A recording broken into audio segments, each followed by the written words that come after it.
Halo, selamat datang di sesi yang ketiga. Jadi, di video kali ini aku akan sedikit ngebahas tentang ukuran pemusatan, dispersi, lokasi, dan nanti ada sedikit tentang pola data. Jadi, yang pertama, anggaplah ini adalah data-data. Data-data kita tuh banyak. Nah, ukuran pemusatan tuh ibaratnya adalah tengahnya data kita. Which, kalau dari slide, teman-teman udah tahu ada median, ada min, ada modus. Nah, ini contoh yang min, median, modusnya sama-sama semuanya di tengah. Jadi intinya tuh tengah-tengahnya berapa? Rata-rata nilai ujiannya berapa sih? Rata-rata penjualannya berapa sih? Rata-rata tinggi badan orang berapa sih? Gitu. Nah, jadi di tengah-tengahnya gitu.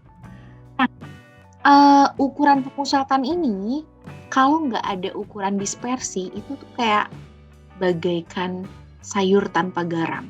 Jadi kayak udah cuman tahu kayak rata-rata nilai ujiannya 70 ya. Oke. Cuman tahu tengahnya doang gitu loh. Tapi kalau teman-teman nambahin sama ukuran dispersi itu kayak jarak antara si tengahnya dengan kebanyakan data gitu loh. Jadi kalau misalnya kita tahu bahwa rata-rata nilai ujiannya 70 ya, terus standar deviation-nya 10. Nah, teman-teman tuh bisa bayangin bahwa rata-rata nilai ujiannya 70 dan standar deviation-nya 10. Berarti sekitaran kayak ada anak-anak yang dapat nilai 80 dan ada juga yang dapat nilainya tuh 60 gitu loh. 70-nya di tengah. Oh, berarti sekitaran 60 sampai 80 lah gitu. Atau ada juga ukuran dispersi itu nunjukin nilai minimum ke maksimumnya. Jadi kayak itu namanya range. Jadi range-nya let's say 30.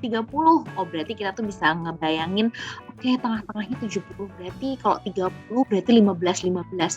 Berarti let's say sekitaran nilai ujiannya tuh 55 sampai 85 lah kayak gitu. Jadi kalau misalnya ada ukuran pemusatan, ukuran tengah, dan ukuran dispersi atau penyebaran, kita tuh jadi bisa membayangkan kira-kira datanya tuh selebar apa gitu.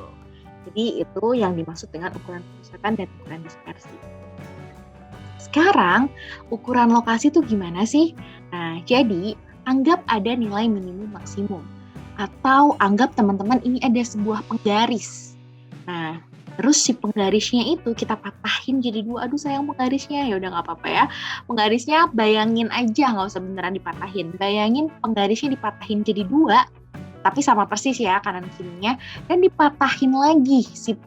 Jadi dipatahin jadi 2, yang sebelah sini dan sebelah sini, ini pematahnya.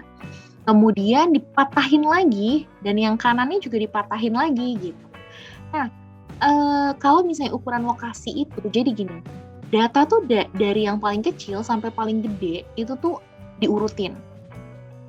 Nah, terus si data-data ini ada lokasi-lokasinya. Dia datanya kita ada 4 jenis ruangan deh bayanginnya. Ini ruangan pertama, ini ruangan kedua, ini ruangan ketiga, ini ruangan keempat.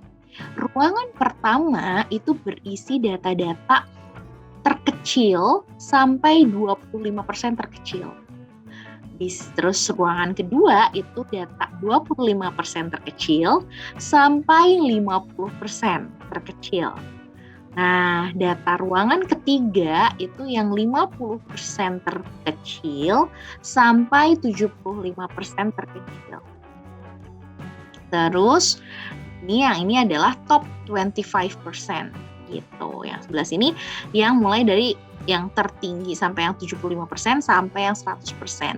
Ini karena datanya dibagi 4, si pemisah ini yang disebut dengan kuartil. Ini adalah kuartil 1, kuartil 2, kuartil 3. Dan kuartil 2 ini sebenarnya itu sama aja dengan median yang membagi data menjadi 50-50 ke kanan dan ke kiri. Ini adalah nilai tengah-tengahnya, ukuran lokasi yang ada di tengah. Fungsinya buat apa sih? Let's say kita punya data penjualan. Terus bulan ini, let's say misalnya nih Q3-nya itu adalah 1 juta.